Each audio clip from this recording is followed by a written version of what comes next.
How Herbert Wigwe'S church, Rccg City of David, betrayed and failed his family. Are we still on this matter? Before the family of a late group CEO of Access Holdings PLC, Herbert Wigwe, concluded plans to lay the banking wizard, his wife, and his first son to rest, they made a shocking revelation that the City of David Parish of the Redeemed Christian Church of God, RCCG, where the family worshipped, were banned and not involved in the burial rite. To make matters worse, reports have it that the pastor in charge of the influential parish, Pastor Iluyomade'S, and his wife, Siju Iluyomade'S, were also banned from attending the burial ceremony of the Wigwe'S family. While Herbert was still alive, he and his family were active members of the City of David parish. They not only spent billions in church, but also supported it with million-dollar project, looked after its members, and gave interest-free loans. Sadly, after the banker's sudden and tragic death, alongside his wife and first son, while on their way to Las Vegas, US, to watch the Super Bowl game, naturally one would expect that his spiritual father and mother to the deceased would go into mourning for losing not one but three members in one day. Unfortunately, they did the complete opposite. Exactly 9 days after the tragic incident, Siju Iluyomade'S, the pastor's wife, painted the town red with a lavish pre-planned party to celebrate her 60th birthday. Besides hosting the rich, famous, and royalty, the high society birthday bash had also Favor Nabanya perform, where he was captured serenading the one and only Siju baby on the dance floor. Of course, clips from the flamboyant event immediately got people talking, and many criticized the pastor and his wife for the lack of empathy towards their friends and family members who passed tragically. However, some argue that the pastor's wife did the right thing because she only celebrates her sister's birthday once, and a diamond jubilee is such a significant milestone in life. Sadly, Herbert Wigwe'S family sees her tragic loss as a heavy one that is to stop all celebration. How deep was the relationship? How much did Herbert Wigwe invest in the church? And why did his family decide to take such action against the pastor and the church? Only a few weeks later, after Herbert Wigwe's sudden and tragic passing of his wife, Chizoba, and his first son, Chizzy, his family decided not to waste any time laying them all to rest. And the reason is not far-fetched. The late group's CEO of Access Holding is survived by his aged mother and father, one brother, and a few sisters, and his other 3 children. Not only that, Herbert is the second child of his parents, who made a tragic exit within a decade. Following the announcement of the burial rites program, the ceremony commenced on Monday, March 4th, 2024, at the Eco Hotel, Victoria Island, Lagos. However, the City of David parish of the RCCG was conspicuously missing from the event program. The late Herbert Wigwe and his family were active parish members until he passed, and the late banker was credited for donating millions to the church. Pastor Ido Iluyomade'S confessed with his own mouth that what the Wigwe did for his parish while paying tribute to the group Chief Executive Officer of Access Holding PLC, Iluyomade'S, during the service titled Barrier Shattering Thanksgiving, described Wigwe as God's general who donated generously to the church and its activities. While preaching, the pastor recorded how Wigwe spent about 500 million naira for God's Children Great Talent Project and how he adopted a lot of children.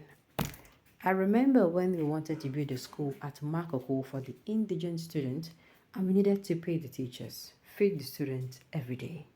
Wigwe came and said he wanted to partner with us, and together with this foundation, Herbert Wigwe Foundation, he partnered with City of David. We were able to build the Makoko School that endures till today.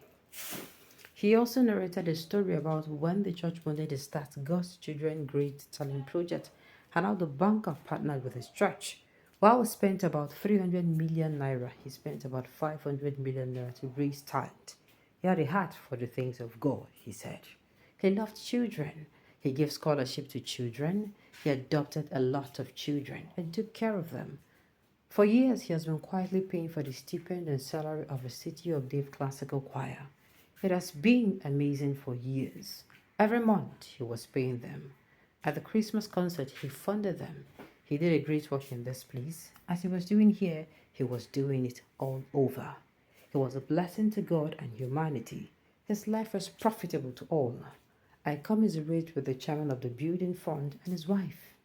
He carried on. Wigwe'S was the chairman of the finance committee with Pastor Sigil, and I remember when we wanted to start the fundraising, he took us to Echo Atlantic. He put a market there. He brought people from America to come and see, and in that event we raised about 600 million naira. One would have thought he would sit back. He kept going. He told me we would do it. Confessing that one of Herbert Wigwe'S proposals was to assist the church, he said, when this place was ground zero, he paid the years for rent for a branch, and there was nothing just to assist. Then later he said, I'll give you 2 branches, one on the left and one on the right. And they paid 5 years each, that is 10 years. Nobody will support in Greenfield. If you're built, yes, you can go. One of the purposes was to assist us. He added, when we needed to take finance from the bank, when the contractors left the site, he gave us the money.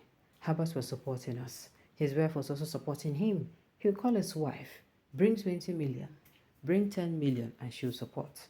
He'll call his friends too. The pastor further revealed that in January 2024, when they told Herbert Wigwe about the project of 2.4 billion and all the funds needed, banker gave them a 1 billion interest-free loan from his bank. He also revealed that he knew the banker so well because he came to his house and office and they often prayed together. Sadly, exactly 9 days after, the banker, his wife, and his son perished in an unfortunate helicopter crash in the US. Sigil Iluyomade'S flew a colorful top of a town party to celebrate her sister's birthday. The lawyer and the pastor, who is the founder of the Rise Women Foundation and the Handmaidens Women in Leadership series. Like anyone who has lived this long, the wife of the pastor in charge of the City of David parish has crossed many milestones in her life, but nothing like a diamond jubilee. On February 18, 2024, Echo Hotel and Suites, Victoria Island, Lagos, was packed with distinguished guests, including billionaires and monarchs, to rejoice with the pastor's wife. This includes the Shon of Ogbomoso, Oba Olaoye Gandhi, the Oniru of Iru, Oba Umobolahon Lawal, billionaire businessman and Eleganza founder Chief Razak Okoya, and his beautiful wife Shadi, billionaire banker and chairman of UBA Tony Elumelu, Fidelity Bank MD Nneka Onyali Ikwe, senior vice chairman Standard Chartered Bank Group Bola Adeshola, and former governors and deputy governors. Also spotted was the wife of the deputy governor of Lagos State, Oluremi Hamzat, chairperson Nigeria in Diaspora Commission, NIDCOM NIDCOM Abike Dabiri, while Governor Babajide Sanwo-Olu of Lagos State chose to stay away for obvious reasons. His wife ably represented him at the church service and reception. Well, I would say this man has been laid to rest. Can we all let go? Because me, I want to say, if Herbert was even around, I think, he's not going to permit all those dragons. Yes, he could talk, say, it don't happen, we say it don't happen. Saying it will not make the hands of the time go back. You can actually do nothing. So you have to just let it go. I know it is painful, but we have to let it go. Alright, on this note, you have come to the end of the news. We say thank you for telling it to listen. Until I come your way next time, enjoy the rest of your day.